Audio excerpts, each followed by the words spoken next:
नमस्कार, आप देख रहे हैं इंडिया न्यूज और आपके साथ मैं हूं अनुराग मुस्कान। आज हमेशा की तरह एंकर चेयर पर नहीं हूं बल्कि एक ट्रैक्टर पर बैठा हुआ हूं। आज हमेशा की तरह एक स्टूडियो में नहीं हूं बल्कि एक गांव में हूं। गांव से जाएगा आज जनगण मन, क्योंकि केवल जनगण मन नहीं जाएगा बल्कि जनगण के साथ मन की बात जाएगी। जी हां, वही मन की बात जो आज प्रधानमंत्री मोदी ने की रेडियो पर। किसानों की बात की, किसानों से ज्यादा भूमि अधिग्रहण अध्यादेश पर सरकार की सफाई उन्होंने पेश की।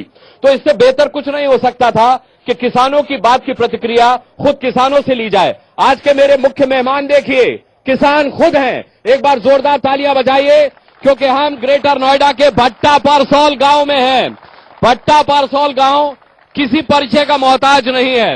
हिंदुस्तान के उन गांवों में से एक है ये गांव जिसने अपनी भौगोलिक स्थिति के जरिए राजनीतिक पृष्ठभूमि में अपने बनने बिगड़ने की कहानी देखी है। अजी ये वो गांव है जहां बड़े से बड़े पॉलिटिशियन मोटरसाइकिल पर बैठकर आने को मजबूर हो जाते हैं। एक बार और जोरदार तालियां बजा दीजिए।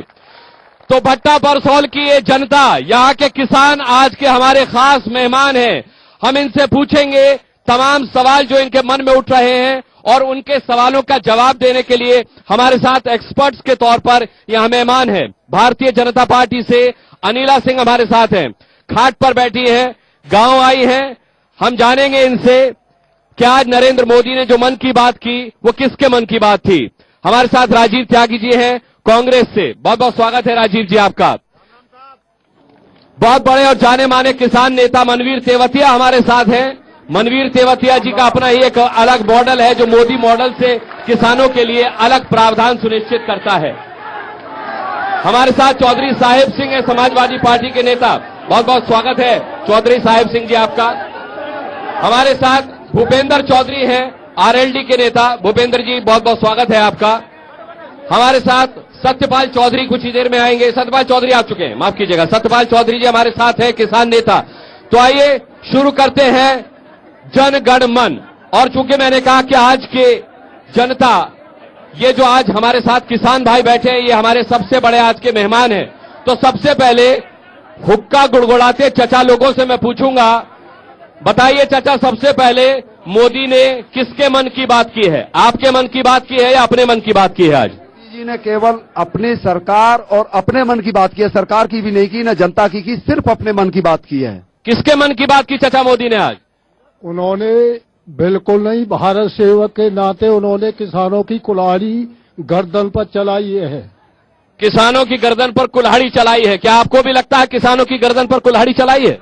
चलाई है। हाँ। मैं पूछूंगा, विस्तार में भी हम जाएंगे। अभी मैं सिर्फ ये जानना चाह रहा हूं, क्योंकि ये आज के हमारे खास मेहमान हैं, कि किसके मन की बात की है चचा मोदी ने आज?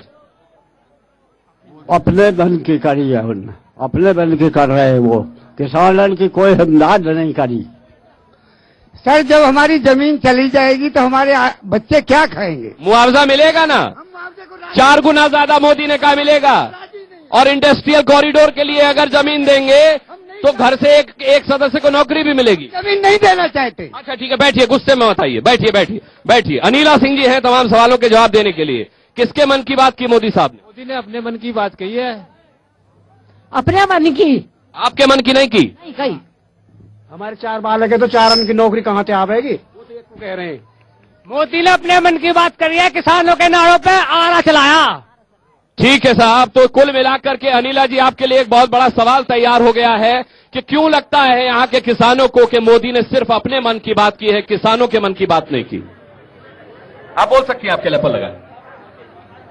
देखिए, मेरा सबसे पहले आप सबको मेरा प्रणाम। मैं आप सबके सामने नमस्तक होती हूँ क्योंकि आप सब लोग अन्नदाता हैं। आवाज मिल रही है?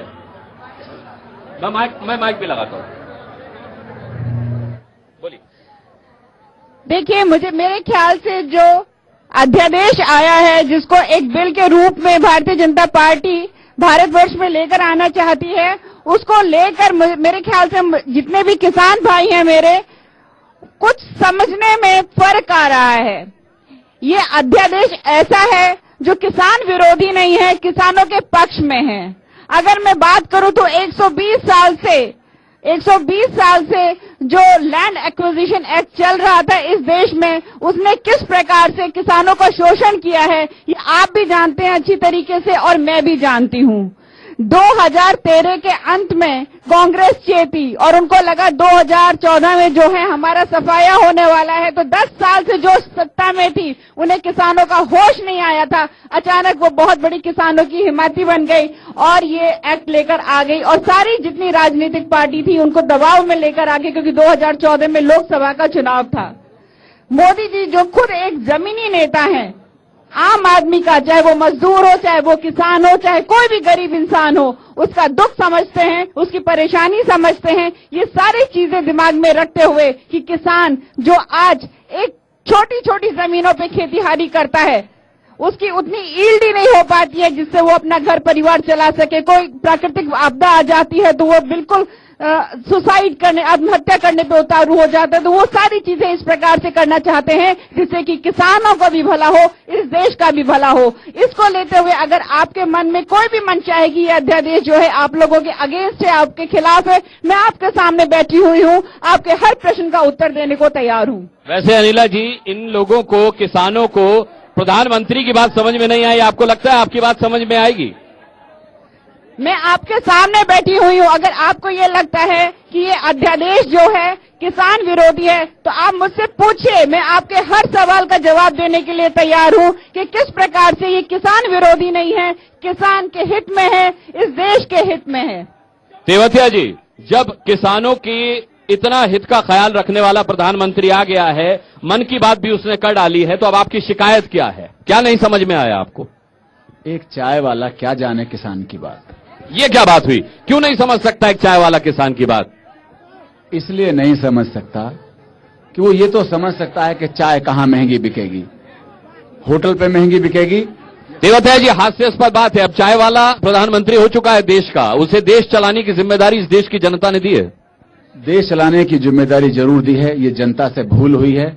जो जनता को बांटकर हिंदू मुस्लिम वाद करके जनता ने बहक कर ये जिम्मेदारी दे दी। जनता ने इसलिए कोई विकास का मुद्दा था नहीं, इसलिए जनता ये समझ नहीं पाई कि क्या करें। कांग्रेस का बहुत ज्यादा भ्रष्टाचार था, कांग्रेस से लोग त्रस्त थे, विकल्प कोई था नहीं, इसलिए चलो यही सही। और मुजफ्फरनगर घटना जो हुई, उस घटना को जो रंग दिया गया, उस घटना ने इन्हें इस कुर्सी पर लाकर बैठा दिया। चलिए, किसी और घटना की ना बात करके किसानों की बात करेंगे। क्या आपको भी लगता है कि वाकई मोदी साहब ने जो है वो अपने मन की बात की, किसानों के मन की बात नहीं की, जबकि आज उन्होंने बहुत समझाने की कोशिश की है कि वो किस तरीके से इस अध्यादेश में किसानों का, सिर्फ किसानों का हित देख रहे हैं? देखिए, भूमि अधिग्रहण अध्यादेश जो वो लेकर आए, जो किसान विरोधी है पूरी तरह से, उस पर सफाई देने के अलावा, उस पर स्पष्टीकरण देने के अलावा, उसका बचाव करने के अलावा मोदी जी ने कोई बात नहीं की। यदि वो किसान के मन की बात करते तो ओलावृष्टि हुई है, बेमौसम बारिश हुई है, आलू, गेहूं, धान सब चौपट हो गया। और ये 10 महीने के शासनकाल में 4,000 रुपए से 1,400 रुपए धान बिक गया और उस पर कोई टिप्पणी नहीं की, कोई बात नहीं की। किसान 300 किसान उसमें विदर्भ में आत्महत्या कर चुके, 29 किसान उत्तर प्रदेश में आत्महत्या कर चुके। चीनी मिलों का एक इकन्नी इस सत्र का पैसा भुगतान नहीं हुआ, पिछले साल का बकाया है, पिछले सत्र का आते ही सरकार में आते ही 4400 करोड़ रुपया चीनी मिल मालिकों को दे दिया, उसमें से 1 रुपया किसान के खाते में नहीं गया। तो यदि मोदी जी को चिंता होती, हमने 10 महीने बाद उन्होंने कहा था चुनाव के दौरान कि मेरी सरकार आएगी तो फसल का लागत के बाद 50% बढ़ा के किसान की फसल का मुआवजा, किसान की फसल का उचित मूल्य दिलाऊंगा। लेकिन आज मन की बात में कोई जिक्र नहीं था, आज किसान के उस दर्द पर कोई जिक्र नहीं था। किसान की फसल लुट गई, आलू बर्बाद हो गया, उसके लिए कोई राहत का पैकेज नहीं है। वैसे अनिला जी, ये बात तो ठीक है, मोदी साहब ने मन की बात खत्म करते करते जरूर कहा कि बात मैं किसानों से करने आया था, लेकिन अध्यादेश की बात मैंने ज्यादा की क्योंकि इसको लेकर भ्रम की स्थितियां पैदा की जा रही है। मैं चाहता था कि उस पर से पर्दा मैं हटा सकूं, लेकिन वो सफल नहीं हुए। देखिए अनुराग जी, मैं पुनः ये बात कह रही हूं, मैं आप सब लोग के सामने बैठी हुई हूं। आधा घंटे में मोदी जी जो बात करना चाहते थे उन्होंने की, पर हो सकता है बहुत सारे ऐसे भ्रम पाल दिए गए हैं विरोधी दलों द्वारा जिससे कि उनका राजनीतिक फायदा हो सके। किसानों को भ्रमित किया जा रहा है। अगर इस प्रकार की कोई भी बात होती कि भारतीय जनता पार्टी जो है किसान विरोधी है, तो सत्ता में आते ही वो ऐसे कार्य नहीं करती जिससे कि किसान जो है विकास की राह पर चल सके। आज की तारीख में अगर अनुराग जी आंकड़े भी उठाकर देख लीजिए, भारतवर्ष में जो किसान है उसकी जो एवरेज लैंड होल्डिंग है, यानी एक किसान जो एक एवरेज लैंड पे जो खेती करता है उसको देख लीजिए। आज ये इतने सारे मेरे किसान भाई बैठे हुए हैं, इनके परिवार में जाकर पूछिए, क्या दिल से ये मुझे बताएं क्या अपने बच्चों को खेती में ही लाना चाहेंगे या ये चाहेंगे कि उनके बच्चे भी अधिकारी बने, कहीं ना कहीं सरकारी नौकरी करें? अगर सच्चे दिल से ये बात कहेंगे तो एक बच्चे को तो कम से कम मैं नौकरी पर निकालना चाहूंगी। तो अगर इस प्रकार का अगर माहौल अगर हमें बनाना है और इस देश को तरक्की पे लाना है, इस देश की तरक्की बिना किसानों के साथ के नहीं हो सकती, क्योंकि मुझे भी पता है कि 70% आबादी इस देश की जो है किसान है। तो जब तक हम उनको नहीं जोड़ेंगे अपने साथ, ना तो इनकी प्रगति हो सकती है, ना ही देश की प्रगति हो सकती है। मैं पूछ लेता हूं कि आप अपने बच्चों को क्या बनाना चाहते हैं, अधिकारी बनाना चाहते हैं या किसान बनाना चाहते हैं? मैं पूछ लेता हूं, आप अपने बच्चों को क्या बनाना चाहते हैं, किसान या अधिकारी? किसान भी और अधिकारी दोनों चीज। किसान भी और अधिकारी भी दोनों चीज। किसान भी और अधिकारी भी रहे, किसान का भी विकास हो और भारत सरकार का भी विकास हो। ऐसा संतुलन जो हमारी भारतीय प्रजा पार्टी लाई है एक अपना एजेंडा मैनिफेस्टो में, वो ऐसा है जिससे भारत सरकार का भी विकास होगा और किसान का भी विकास होगा और पर्यावरण का भी विकास होगा। जब हमारे बच्चे बेरोजगार हो जाएंगे, उसके सामने रोजगार की समस्या पैदा हो जाएगी, तो अधिकारी कहां से बन पाएंगे? वो तो मजदूर बनेंगे, और मजदूर बनेंगे या फिर लूट मार के अपराधी बनेंगे, जेल में सड़ेंगे। क्योंकि ये जो मुआवजा हमें गवर्नमेंट दे रही है ये तो बहुत थोड़ा है, ये तो ऊंट के मुंह में चीरा वाली बात है, और ये पार्ट समय थोड़े समय में खत्म हो जाएगा। उसके बाद हमारे बच्चे बेरोजगार होंगे या अपराधी होंगे। हेलो, ऐसा है मतलब ये जागरण जो आए हैं कि वो मोदी जी, ये किसान के हित का नहीं है, क्योंकि इसमें हम किसान हैं। हमारे बच्चे को एक को नौकरी दे दी, 4 बच्चे हैं, वो कहाँ जाएंगे? वो मरेंगे या चोरी करेंगे या डकैती डालेंगे? हम तो अपनी अभी तक तो एक को भी नौकरी देने की बात किसी ने नहीं की थी ना, मोदी जी ने कही है। सबके लिए थोड़ा सब दिवा दो नौकरी, हम तैयार हो जाएंगे। ऐसा नहीं, हमारी आधी जमीन हमें दे दी जाए विकसित करके, आधी जमीन हमारी ले ली जाए, उसमें 25% हमें बनाने की परमिशन दे दी जाए मिक्स लैंड यूज के साथ। ठीक है, चलिए मैं लौटूंगा आपके पास। हमारे साथ भूपेंद्र चौधरी भी हैं। भूपेंद्र चौधरी जी, अभी अनिला जी ने कहा कि इस आधे घंटे के मन की बात में मोदी जी जो कहना चाहते थे वो उन्होंने किया। यही तो मैं समझाना चाह रहा हूं अनिला जी को कि जो मोदी जी कहना चाहते थे वो उन्होंने कहा, जो किसान चाहते थे सुनना वो शायद वो नहीं सुना पाए। आपको ऐसा लगता है? अनुराग जी, ऐसा कुछ नहीं है। मैंने मन की बात को बड़े गौर से आज देखा है। वो तो केवल और केवल इस अध्यादेश को बचाने के लिए बात करते रहे। मैं अनिला जी से एक बात यहाँ पूछना चाहता हूँ। अभी उन्होंने कहा था कि जो पुराना कानून था वो बहुत गलत था। पिछली सरकार ने पिछले साल ये कानून बनाया। जब वो कानून बनाया तो उस कानून के चेयरपर्सन सुमित्रा महाजन जो आज इनकी स्पीकर है वो थी। उस समय क्यों विरोध नहीं किया गया? उस समय विरोध करते, उस समय इसमें क्या खूबी नजर आ रही थी आपको? आपकी सरकार बनते ही आप तुरंत इस बिल को ले आए। इसका मतलब सीधा सीधा यह है कि आपकी नीयत में खोट है। आप किसान की जमीन को छीनकर प्रॉपर्टी डीलिंग करना चाहते हो। आप अभी नौकरी की बात कर रहे हो। जमीन हमारे बाबा के नाम है, और हमारे पिताजी की इतनी उम्र है कि वो नौकरी ले नहीं सकते। हमारे पिताजी 3 भाई हैं, तीनों भाइयों पर 2-2 लड़के हैं, 6 लड़के हो गए, एक जमीन पे एक खाते पर। 6 में से 1 को नौकरी मिलेगी, बाकी 5 कहां डकैती डालेंगे? उनके पास पुनर्वास की नीति क्या लाए हो आप लोग? मैं जवाब देना चाहूंगा। दूसरा जो हमारे किसान भाई हैं, इनके लिए शिक्षण संस्थानों में, इनके लिए चिकित्सा में क्या आपने वो रिजर्वेशन दिया है? इनकी कोई व्यवस्था नहीं की गई है पुनर्वास के लिए। इनकी जमीन छीनकर इनको खाली छोड़ दिया गया है कि खाली आप लुटते पिटते रहो और जिस लायक हो आप केवल मजदूर बनो, उससे ज्यादा कुछ नहीं बन सकते। अनिला जी, मोदी जी के मन की बात पर इतनी तालियां नहीं बजी जितनी भूपेंद्र चौधरी साहब की बात पे बज गई। बहुत अच्छा हुआ भूपेंद्र जी। पहली बात तो आप आरएलडी से हैं, यहाँ मेरे किसान भाई बैठे हुए हैं और आरएलडी के ये बैठे हुए हैं, तो मैं इनको याद दिला दूं, किसान भाइयों को भी मैं एक चीज बता दूं, चौधरी चरण सिंह हम किसानों के लिए जो है मसीहा है कि नहीं है? बोलिए, चौधरी चरण सिंह मसीहा है कि नहीं है? और चौधरी चरण सिंह जी ने ये कहा था जब रिजर्वेशन की बात आई थी कि किसानों को रिजर्वेशन मिलना चाहिए। चौधरी अजीत सिंह आरएलडी जो है इतने साल जो सत्ता में आती है पार्टी, नहीं बात सुन लीजिए जी, मैं किसानों की बात करती हूँ। जो नहीं, ये जो किसानों के हिमायती बन रहे हैं, जब यहाँ पे इंडस्ट्रियल कॉरिडोर आएगा मिलना चाहिए। चौधरी अजीत सिंह आरएलडी जो है इतने साल जो सत्ता में आती है पार्टी, नहीं बात सुन लीजिए जी, मैं किसानों की बात करती हूँ। जो नहीं, ये जो किसानों के हिमायती बन रहे हैं, जब यहाँ पे इंडस्ट्रियल कॉरिडोर आएगा, यहाँ पे कारखाने लगेंगे, तो आपको भी पता होना चाहिए अधिकारियों के साथ साथ यहाँ पर जो कारखाने लगेंगे वहाँ पे बच्चे जो हैं, हमारे किसानों के बच्चे, उनको रोजगार भी मिलेगा। यहाँ पर जो है खेती बाड़ी जब हम करते हैं तो ज्यादातर जो है ट्यूबवेल पे निर्भर है यहाँ की खेती। आपको पता है, अच्छी तरीके से मालूम है कि ग्राउंड वाटर लेवल कितना। रोजगार की बात पर आपको जवाब देना चाहेंगे? रोजगार की बात मैं कह तो रही हूँ, यहाँ बैठी हुई हूँ। जब इंडस्ट्रियल कॉरिडोर निकल रहा है यहाँ से, इरिगेशन के प्रोजेक्ट्स आएंगे, रक्षा के प्रोजेक्ट्स आएंगे। आज आप लोग को शायद पता नहीं है, हमारे यहाँ पे जो डिफेंस है, जो रक्षा है, उसके जितने भी हथियार आते हैं 70% जो है हम इंपोर्ट करते हैं। 70% इंपोर्ट करते हैं, बाहर से आते हैं। ये कारखाने लगेंगे, ये पैसा समझ में नहीं आ रही। आपको समझ में नहीं आ रही? आप मुझे माइक दीजिए। आपको रोजगार मिलेगा, सबसे बड़ी बात है रोजगार मिलेगा। रोजगार चाहते हैं कि नहीं चाहते हैं? ये क्या कह रहे हैं? मैं आ रहा हूं आपके पास ये जानने के लिए कि आप क्या कहना चाह रहे हैं। ठीक है, शांत रहिए।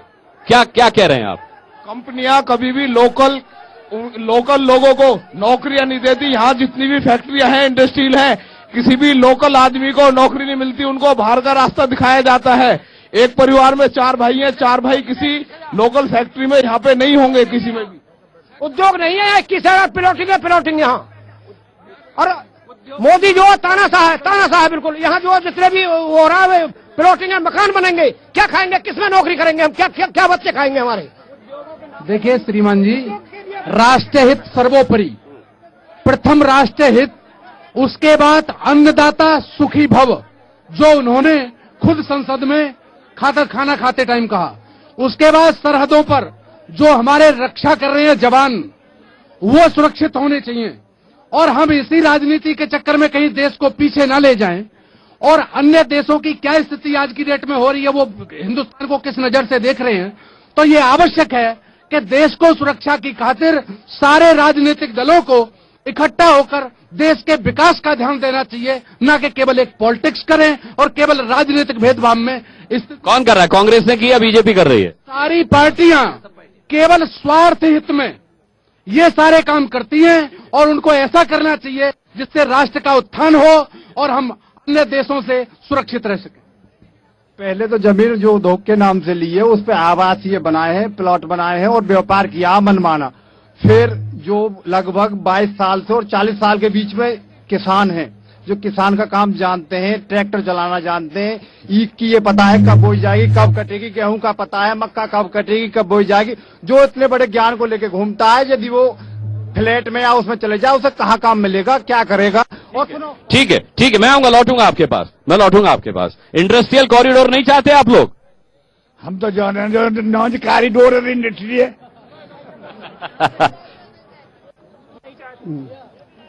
हम तो ये चाहते हैं हमारी आधी जमीन हमको विकसित करके, डेवलपमेंट करके हमें मिल जानी चाहिए, और जो अपना विकास वे करें। इससे जब हम आजाद रहेंगे तो हमारी देश भी आजाद रहेगा।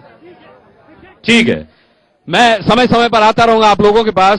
राजीव त्यागी जी, मोदी ने आज ये भी कहा कि अध्यादेश को लेकर के विपक्षी पार्टियां भ्रम की स्थिति फैला रही हैं।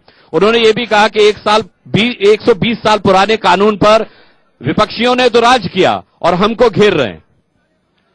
देखिए, जो अनुराग जी दे दीजिए, क्योंकि समय बहुत कम दे रहे हैं आप मुझे। मैं आपको इतना कहना चाहूंगा, चौधरी लोग बाग यहां बैठे हैं, कोई अगर मुझसे मेरा कलम लेना चाहेगा तो मुझसे पूछेगा कि भाई कलम ले लूं या नहीं ले लूं। ऐसी जमीन का मामला, जमीन किसानों से सहमति लेंगे लोग बाग या नहीं लेंगे? बिना सहमति के जमीन दोगे या नहीं दोगे? तो मोदी जी से यही राड है हमारी कांग्रेस की कि हमारी सहमति के बिना आप जमीन नहीं ले सकते, हमारी सहमति के बिना जमीन नहीं ले सकते। नंबर 1, मोदी जी ने जो आज वक्तव्य दिया अपना मन की बात में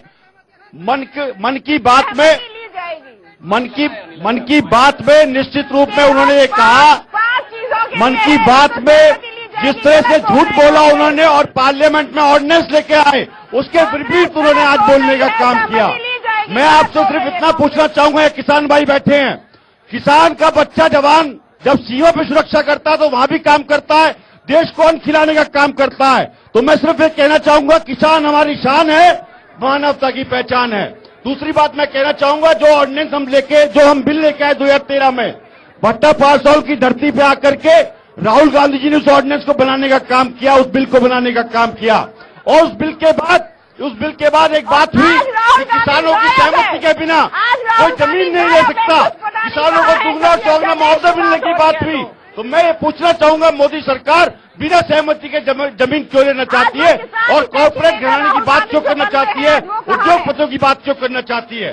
दूसरी बात मैं कहना चाहूंगा, अनुराग जी, जो बिल हम लेके आए 1894 के बिल को हमने बदलने का काम किया। इस बिल को इसलिए बदला क्योंकि किसानों को सहमति का अधिकार मिलना चाहिए था, न्यायपालिका में जाने का अधिकार मिलना चाहिए था, लेकिन मोदी सरकार उनके दोनों अधिकारों को तोड़ने का काम और काटने का काम किया। इसलिए हम बिल का विरोध सड़कों से लेकर संसद तक करने का काम। ठीक है, लेकिन साहिब सिंह जी, जनता का मानना है कि कांग्रेस की सरकार हो या बीजेपी की, दोनों ही सरकारों ने ठगा है किसानों को, किसी ने कुछ नहीं दिया इन्हें।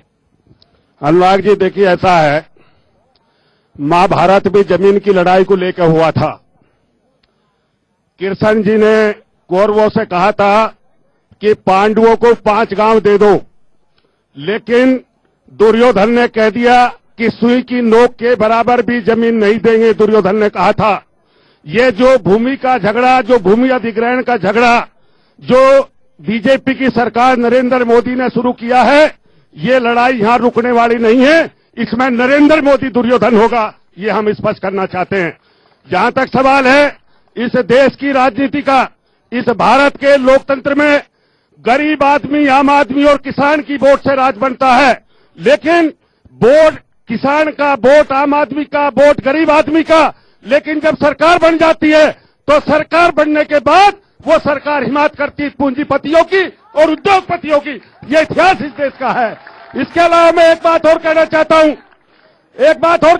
हूं कि 2013 में भूमि अधिग्रहण बिल पास हुआ। अरे आप लोग जरा शांति सुनो, नारे मत लगाओ, शांति से बात सुनो यार, शांति बात सुनो, नारे बात में लगाना, शांति बात सुनो। आप लोग जानते हैं कि 2013 में जो भूमि अधिग्रहण बिल पास हुआ, उसमें बीजेपी के नेताओं ने, अरे बात सुनिए, बोलिए बात सुन रहे हैं। बीजेपी के नेताओं ने उस समय जो विपक्ष की नेता थी सुषमा स्वराज, राजनाथ सिंह और बीजेपी के सभी नेताओं ने अपने सुझाव दिए और सर्वसम्मति से भूमि अध्यादेश बिल पास हुआ। लेकिन हमारी समझ में बात यह नहीं आई कि बीजेपी की सरकार बनने के बाद क्या ये नरेंद्र मोदी इतना समझदार आदमी है कि किसी ने देश में आज तक कुछ नहीं किया, केवल यही सारी कानून जानता है, यही देश की भलाई जानता है, इसके अलावा देश का कोई भला करने वाला नहीं है। ठीक है, क्यों लगता है मोदी को कि किसानों का उनसे बड़ा हितैषी कोई नहीं है? मोदी को लगता रहे, क्या किसानों को भी लगता है कि मोदी उनके हित की बात कर रहे हैं? मैं आऊंगा, पीछे तक जाऊंगा आपके पास, आपसे बात करूंगा। एक छोटे से ब्रेक के लिए यहाँ रुक रहे हैं, जनगण गमन जारी है, हम एक छोटे से ब्रेक के बाद जनगण मन में एक बार फिर आपका स्वागत है। भट्टा पारसौल गांव में हम ग्रेटर नोएडा के, और मोदी साहब के मन की बात जो उन्होंने किसानों के लिए की, भूमि अधिग्रहण अध्यादेश पर सरकार की सफाई के तौर पर की, उस पर हम बात कर रहे हैं। मनवीर तेवतिया जी, इंडस्ट्रियल कॉरिडोर को यहां पर किसान समझ नहीं पा रहे। मोदी साहब ने कहा कि किसी इंडस्ट्री के लिए भले ना हो, किसी व्यवसाय के लिए भले ना हो, लेकिन अगर एक गांव से दूसरे गांव में पानी पहुंचाने के लिए जमीन की जरूरत होगी तो क्या किसान नहीं देंगे? एक गांव से दूसरे गांव में सड़क पहुंचाने के लिए जमीन की जरूरत होगी तो क्या किसान भाई नहीं देंगे? उस सड़क के 1-1 किलोमीटर दोनों तरफ के हिस्से पर अगर हम इंडस्ट्रियल कॉरिडोर बनाएंगे जिससे किसानों का विकास, उनका हित जुड़ा है, तो क्या किसान जमीन नहीं देंगे? क्या इसमें आपको अपना अहित नजर आता है? क्या आप मुझे सारी बात कहने का मौका देंगे? मैं चाहता हूं कि ब्लैक बोर्ड मुझे दिया जाए, मैं सारी बात आपको बताऊं। कॉरिडोर बनाएंगे जिससे किसानों का विकास, उनका हित जुड़ा है, तो क्या किसान जमीन नहीं देंगे? क्या इसमें आपको अपना अहित नजर आता है? क्या आप मुझे सारी बात कहने का मौका देंगे? मैं चाहता हूं कि ब्लैक बोर्ड मुझे दिया जाए, मैं सारी बात आपको बताऊं कि किसान क्या चाहता है। आज तक समस्या सबने बताई, हल किसी के पास नहीं था। पहली बार क्या अब से पहले नहर नहीं निकली? किस किसान ने नहर को जमीन देने के लिए मना किया? किस किसान ने सड़क को देने के लिए मना किया? जो आज मोदी जी कह रहे थे कि सहमति लेनी बहुत जरूरी है, दूसरे गांव में किसान जमीन नहीं देंगे, ऐसा आज तक तो हुआ नहीं है। अब कैसे हो जाएगा ऐसा? ये सब चालबाजी है, झूठी बात है। हम एक मॉडल, बहुत मॉडल देखे हैं दुनिया ने, एक नीति हम आपको बताना चाहते हैं। अगर आप हमें समय दें तो ब्लैक बोर्ड लगा लें और आप हमें थोड़ा 10 मिनट का समय दे दीजिए। मैं चाहता हूं कि आप इन बातों को ऐसे ही बताएं, क्योंकि ब्लैक बोर्ड का समय हमारे पास होगा नहीं, क्योंकि सभी के पास जाना, और मैं चाहता हूं किसानों से भी मैं बात करूं। समय दीजिए, कोई यहाँ आने का फायदा भी कुछ नहीं होगा। ठीक है, आप ब्लैक बोर्ड पर समस्याएं बताएं। मैं तब तक अनिला जी से बात करता हूं, ब्लैक बोर्ड अरेंज कराया जाए। अनिला जी, अब तक ऐसा नहीं हुआ कि किसानों ने पानी के लिए दूसरे खेतों, दूसरे गांव में जमीन न दी हो पानी पहुंचाने के लिए, सड़क पहुंचाने के लिए, तो आज मोदी साहब ने ऐसी बात क्यों की? क्या ये केवल एक इमोशनल ब्लैकमेलिंग फंडा था, या फिर वाकई में आपको लगता है कि इसको आप जस्टिफाई कर पाएंगी किसी तरह? यहाँ मेरे सारे किसान भाई बैठे हुए हैं। मैं 2-3 चीजें आपसे पूछूंगी। जो अभी मैं ये देख रही हूँ, इंडस्ट्रियल कॉरिडोर की जब बात हो रही है तो बहुत सारे किसान भाइयों को समझ में नहीं आ रहा है कि इंडस्ट्रियल कॉरिडोर क्या होता है। इंडस्ट्रियल का मतलब आप लोग समझ रहे हैं, उद्योग से जुड़ी हुई। कॉरिडोर मतलब रास्ता। ये उद्योग लगाए जाएंगे, गांव से गांव जोड़े जाएंगे, सड़क बनेंगी जिसमें अलग अलग जो है उद्योग लगेंगे, जिससे उस क्षेत्र का जो है विकास होगा, नौकरियां मिलेंगी। यहाँ पर मेरी बहनें भी बैठी हुई हैं, भाई भी बैठे हुए हैं। बताइए, अगर प्रॉपर सड़कें नहीं होती हैं, ठीक सड़कें नहीं होती हैं, तो कई बार अस्पताल तक पहुंचने तक जो होता है, मरीज जो है खत्म हो जाता है। कितनों के परिवार में इस प्रकार के हादसे होते हैं। अगर अस्पताल यहाँ पे कोई पास में ना बना हो, दूर शहर में जाना हो, सड़क नहीं है, अस्पताल नहीं है, बाकी जो सड़क बनी है, भीड़ इतनी ज्यादा है, पहुंच नहीं पाते अस्पताल तक, वहीं दम टूट जाता है। नहीं, और मैं बात मुझे कर लेने दीजिए। अभी मैं बहुत सारे भाइयों को सुन रही थी, कह रहे थे कि हम चाहते हैं नौकरी भी मिले और खेती भी चलती रहे। देखिए, सबसे बड़ा भ्रम तो ये बार बार फैलाया जा रहा है। मैं क्लियर कर देती हूँ, साफ कर देती हूँ, किसी की भी जो जमीन है जबरदस्ती बिल्कुल नहीं ली जा रही है, और खेती बाहरी वाली जो जमीन है उसको तो बिल्कुल आखिरी में ली जाएगी। ये जो भ्रम फैलाया जा रहा है बारंबार कि जो भारतीय जनता पार्टी जो अध्यादेश लेकर आ रही है, किसान बिल्कुल भी नहीं, बिल्कुल भी नहीं। किसानों की मर्जी के खिलाफ कुछ नहीं होगा, किसानों की मर्जी के खिलाफ कुछ नहीं होगा, किसानों की मर्जी के खिलाफ कुछ नहीं होगा। मैं तेवतिया जी ब्लैक बोर्ड ले आए, व्हाइट बोर्ड ले आए। तेवतिया जी, पहला पॉइंट क्या है बताइए? जी बात कह दो। हाँ कहिए, आप अपनी बात भी कहिए। गांवों की, पूरे देश में गांवों को जोड़ने की चक्रोड है, वो सब जगह कच्ची पक्की है या नहीं है ना? तो उनके लिए जमीन लेने की क्या जरूरत है? और गांव समाज में बहुत सारी बंजर जमीन होती है जिस पे अस्पताल लगा सकते हो। तो भैया बेमतलब में किसानों को बेवकूफ मत बनाओ अपनी बात कह करके। जी किसानों को मोदी जी उद्योगपतियों के लिए किसानों को बेवकूफ मत बनाइए। ठीक है, गाँवों से शहर जुड़ना चाहिए कि नहीं जुड़ना चाहिए? गाँव से शहर जुड़ने के लिए जुड़ेगा, अभी जोड़ेंगे, अभी जोड़ेंगे, शहर भी जोड़ेंगे और गांव भी जोड़ेंगे। सुन लीजिए जरा 5 मिनट, आप भी सुन लीजिए।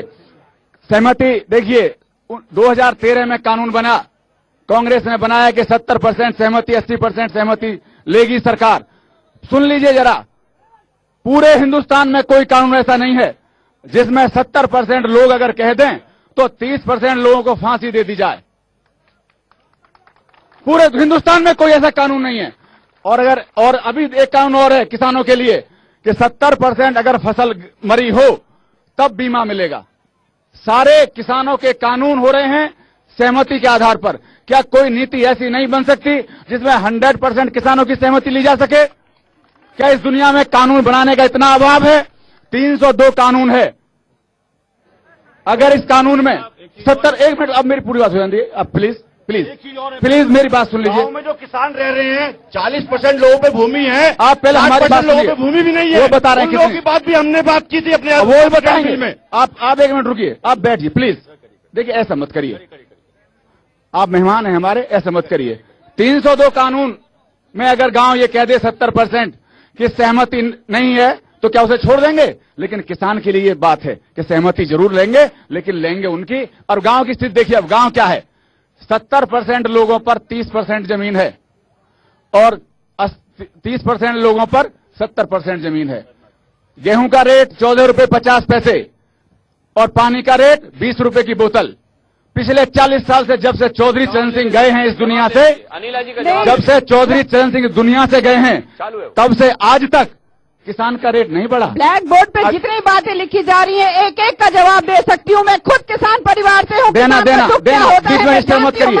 आप देना, आप छुपिए, आप देना, आप शांत होइए। किसान को रास्ता दिखाने आई हूँ कि जो बीजेपी के खिलाफ जो भ्रम भरा जा रहा है। मैडम आप बात सुन लीजिए पूरी। बीजेपी के खिलाफ बात नहीं की जा रही। मैडम पूरी बात, मोदी जी की गलत नीति के बारे में। तीसरा पॉइंट, अगर बात नहीं सुननी तो बंद करें फिर। नहीं, तीसरा पॉइंट बताइए। आप पूरी बात सुनिए पहले।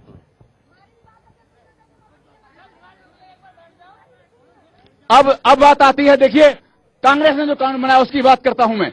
उसने कहा कि सशरीर विरोध, गैर जमानती अपराध, यानी कि जैसे ही सहमति की बात पूरी होती है, किसान अगर सशरीर विरोध करता है, अगर 70% लोग कह देते हैं, कुटुंब वाले, किसान नहीं कुटुंब वाले कह देते हैं 70% लोग, तो उसकी जमीन अधिग्रहित हो जाएगी। और जब जमीन अधिग्रहित हो जाएगी, वो 30% कहें या न कहें, अगर वो अपनी जमीन पर रोकने जाते हैं तो जेल जाएंगे, कोई जमानत उसकी नहीं होगी। ये कानून बनाया है कांग्रेस ने। तीसरा कहते हैं 4 गुना 2 गुना। बताइए कौन सा शहर किसी भी जगह से 40 किलोमीटर दूर है? किसी भी गांव, कोई भी गांव किसी भी शहर से 40 किलोमीटर दूर नहीं है। कितना बड़ा कानून बनाया है उसमें, जिसकी तारीफ करते करते थकते नहीं हैं लोग। और मोदी जी भी क्या कहते हैं अब कि साहब अब सहमति की बात खत्म है, अब तो डीएम तय करेगा कि जमीन लेनी है। और डीएम जब एक बार धारा लगा देगा और किसान ने विरोध किया तो जनधन योजना में तो हमने खुलवाई दिया है खाता। अनिला जी एक मिनट पहले हम पूरी बात कर लें प्लीज। हमारा कहना यह है कि जमीन कैसे हो अधिग्रहण। हम कॉरिडोर के खिलाफ नहीं, पूंजीपति के खिलाफ नहीं। हम जमीन देना चाहते हैं, ले लीजिए, कोई समस्या नहीं हमें, लेकिन आधी जमीन लीजिए हमारी। 50% जमीन आप अधिग्रहित कर लीजिए और 50% जमीन किसानों को विकसित करके दीजिए। सिनेरियो इस तरह का होगा, 100 एकड़ जमीन है गांव की, 50 एकड़ सरकार ले ले, एक तरफ होगी सरकार, और 50 एकड़ किसानों को डेवलप करके उसके खेत काट कर दे दे। ये कट गए खेत चकबंदी के आधार पर, और इस खेत में जो किसानों का खेत हो उसमें 25% जमीन मिक्स लैंड यूज के साथ। बड़ा जादूगर शब्द है ये mix land use. Mix land use कहते ही ठीक है, सरकार की जमीन का रेट और हमारी जमीन के रेट में कोई अंतर नहीं होता है। अनिला जी इसमें आपत्ति है, इसमें आपत्ति है। इसमें क्या समस्या है बताइए किसान की? जी सरकार यहीं बैठी है, पूछ लेते ना, पूछ लीजिए क्या आपत्ति है। सरकार तो पूंजीपतियों की, उद्योगपतियों की है सरकार किसानों की नहीं है। देखिए भाइयों, अब तक जितनी बातें मैं आप लोगों की भी सुन रही हूँ, मुझे बहुत अच्छी तरीके से ये समझ में आ रहा है कि किस प्रकार से आप लोगों को भ्रमित किया जा रहा है। अभी ये कहा जा रहा है कि 50%, देखिए मुझे बात कर रहे क्या भ्रम में है? क्या भ्रम में है? क्या किसान भ्रम में है? किसान भ्रम में है? अब मुआवजा सुन लीजिए, मुआवजा हमारी आपकी कांग्रेस जो है 120 मुआवजा सुन लीजिए, अब मुआवजे की बात सुन लीजिए, बैठ जाइए। अब मुआवजे की बात सुन लीजिए, मुआवजा कैसे दिया जाए वो भी सुन लीजिए। मुआवजा देते समय मुझे मौका देंगे तो मैं सारी बात आपको बता सकूंगी कि भारतीय जनता मुआवजा पार्टी रेट जो है कैसे, तो मैडम सुन लीजिए, मैडम सुन लीजिए, एक मिनट सुन लीजिए। मोदी की गीती बहुत गाली है। मोदी आपको एक चवन्नी की बात नहीं पूछता। मोदी हिटलर है। मोदी ने सबके पीछे तो वो लगा रखी है सीआईबी। भाषा पे संयम रखे, भाषा पे रेजिडेंस। पहले बात सुन लीजिए हमारी, अगर आप बात नहीं सुनेंगे तो गड़बड़ हो जाएगी। जबरदस्ती जमीन जो लेते हैं वो हिटलर ही कहलाए जाते हैं। मुआवजा देखिए, मुआवजा कैसे देते हैं जमीन जो 120 का मुआवजा। मैडम प्लीज चलिए सुन लीजिए, मुआवजे के बाद आगे बढ़ेंगे। आप अथॉरिटी बेचती है यमुना को लें तो 14,250, 28,000 बेचती है कॉमर्शियल, इंडस्ट्रियल 3500 से 3550, 7500, और ग्रुप हाउसिंग 14,750 रुपए में। हमारा कहना यह है इस रेट के औसत का 60% किसान को दे दीजिए। ये 9,600 रुपए बैठेगा आज। आप दे रहे हो 1,900 रुपए मीटर। जब हमारे पास 9,600 का रेट मिलेगा तो किसान खुशहाल होगा। सारा पैसा रिश्वत में जाता है, रिश्वत में। हमें लड़ाया है पूंजीपति से, हमारा पूंजीपति से कोई विरोध नहीं। ये सरकार है, सरकार का काम देखिए, एक तरफ किसान और एक तरफ पूंजीपति। मोदी जी कहते हैं प्राइवेट लोगों को जमीन नहीं दी जाएगी। हमारा दिमाग खराब है कि हम प्राइवेट लोगों को रोकेंगे? अनुराग जी, मैं जवाब देना मैं पूछना चाहता हूं, हम क्या इंडस्ट्रीज इस देश का विकास नहीं करता? क्या किसान इस देश का विकास नहीं करता? हम ना इंडस्ट्री के खिलाफ हैं, ना पूंजीपति के खिलाफ हैं, और अगर हम चाहते हैं तो सिर्फ ये चाहते हैं कि ये सरकार बंदर वाला काम बंद करे, हमें 900-600 रुपए का रेट दे, और जो 5000 रुपए मीटर रिश्वत लेती है, जो ब्लैक मनी पैदा होता है, ये किसान के गेहूं से, किसान की धरती से पैदा होता है। अनिला जी जवाब दीजिए। ये इन्होंने बात जो उठाई है, पैदा नहीं होता है ब्लैक मनी। जवाब सुन लीजिए, बैठिए। इनके पास कोई जवाब नहीं है, इनके नेता के पास कोई जवाब नहीं। बैठिए। अनिला जी जवाब दीजिए इसका। नहीं, इन्होंने जो बात कही है बहुत बढ़िया उठाई है, और यहाँ पे समाजवादी पार्टी इसको मानेंगे? क्या मोदी जी इसको मानेंगे जो बात कही इन्होंने? मुझे बोलने सुन लीजिए। अरे भाई सुन लीजिए, जवाब सुनिए, उदाहरण दिया है, उन्होंने जो अभी उदाहरण दिया है, वो उदाहरण दिया है जो यहाँ पर समाजवादी पार्टी और बहुजन समाज पार्टी ने। सब सवालों पर आपसे जवाब ब्रेक के बाद लूंगा। एक छोटा सा ब्रेक लेने की मजबूरी है। ब्रेक के बाद लौटेंगे और मनवीर तेवतिया जी ने जो सवाल उठाए हैं उन पर अनिला सिंह का जवाब, और यहाँ की जनता से मैं पूछूंगा कि क्या आपको भ्रमित किया जा रहा है? क्या आपको लगता है? परसौल से हमारी सीधी पेशकश आप देख रहे हैं। तौहीर सैफी साहब वहां पर हमारे साथ है जनता के बीच में। जरा आप अपने माइक पर जनता से पूछिए तो सही कि क्या किसान भाइयों को लगता है कि उन्हें भ्रमित किया जा रहा है, जैसा कि मोदी साहब ने कहा है कि किसानों को पिछली सरकारें भ्रमित करती रही हैं? क्या आप किसी तरह के भ्रम में हैं? क्या किसी तरह के भ्रम में है मोदी सरकार के में? जो देवता की बात है। क्या कहना चाहेंगे बीजेपी सरकार के जो है भ्रमित हैं आप? हम बिल्कुल भ्रमित नहीं है। मोदी जी हमें, हमारे जो आने वाली नस्ल है उनके हाथ में कटोरा पकड़ाना चाहते हैं, क्योंकि हमारी जमीनों को विदेशी कंपनियों को देना चाहते हैं, ताकि हमारी आने वाली जो नस्ल है वो नौकर बनकर रह जाए। सिर्फ हमें मालिक से नौकर बनाना चाहते हैं मोदी जी। हम तेवतिया जी की सभी बातों से सहमत हैं और उससे नीचे हम सहमत रहे होंगे। कुछ महिलाएं भी हैं, उनसे भी बात करते हैं। क्या भ्रमित है मोदी के बारे में? नहीं जी, मोदी के बातों से हम आज तक 31 दिन हो गए हमारे नेताजी को, किसी ने आज तक इनका आके वो अनशन नहीं तुड़वाया है। 31 दिन से भूखे हैं ये। ठीक है। बड़ा कंफ्यूजन है अनिला जी। बहुत जबरदस्त प्रैक्टिस, बहुत जबरदस्त कसरत करनी पड़ेगी आपको, क्योंकि मुझे लगता नहीं कि मोदी साहब की थोड़ी भी बात किसान या तो समझे हैं या फिर समझने की कोशिश में है।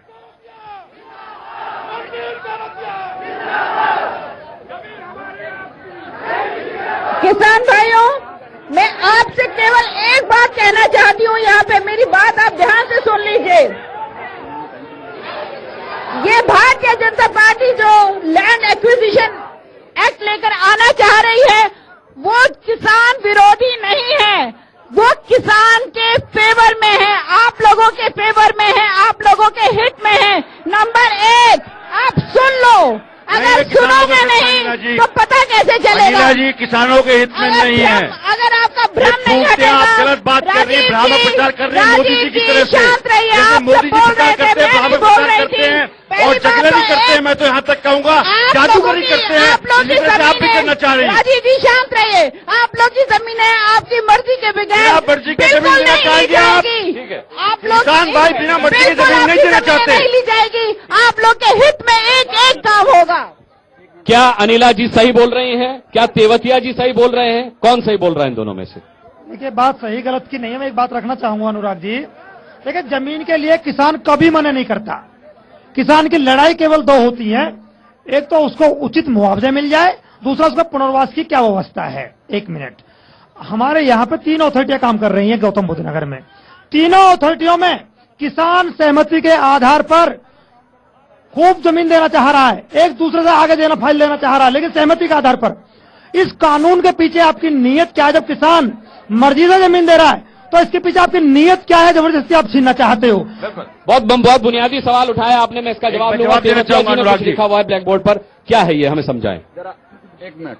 ये जो अभी हम जो बात कर रहे थे कि हमें किसानों की 100% सहमति ली जाए, ऐसा कानून चाहिए, तो हम कहते हैं कि जो हमने अब तक बात की उस किसान के योजनाओं में, विकास योजनाओं में आज किसानों की कोई भागीदारी नहीं है। पेट्रोल पंप निकलते हैं, ग्रुप हाउसिंग निकलती है, कॉमर्शियल निकलता है, किसान को कुछ नहीं। हमारा कहना यह है कि जो किसान जमीन दे उसे 25% आरक्षण उसकी हर एक योजनाओं में मिले। और रही बात भूमिहीन किसानों की, रही बात भूमिहीन जो लोग हैं, गांव में रहते हैं भूमिहीन किसान, उन्हें 200 मीटर का प्लॉट मिक्स लैंड यूज के साथ दिया जाए। तीसरी बात सड़क और रेल और बिजली, ये सड़क और रेल बिजली पर आज बड़ा जोर है। सड़क से सरकार आमदनी लेती है, रेल से आमदनी होती है और बिजली का बिल भी सरकार किसान देता है।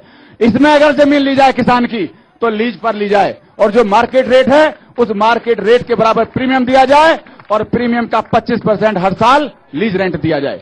करिए अधिग्रहण, हमें कोई समस्या नहीं है। हम पूंजीपति से नहीं लड़ रहे हैं इस भ्रष्ट सरकार से जो काला धन पैदा करना चाहती है और इस किसान को लूटना चाहती है।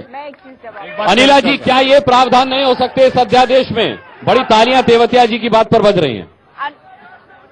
मैं आप लोगों को एक चीज और साफ करना चाहूंगी, ये जो अध्यादेश है केवल गौतम बुद्ध नगर के लिए नहीं है, पूरे भारतवर्ष के लिए है। लीज की अगर अभी बात करी है तेवतिया साहब ने, तो मैं आपको ये बताना चाहूंगी, एक प्रदेश का उदाहरण देना चाहूंगी, जैसे तमिलनाडु है। अगर उसमें लीज में अगर कोई किसान अपनी जमीन दे देता है तो वो अपने हाथों से वो जमीन खो देता है।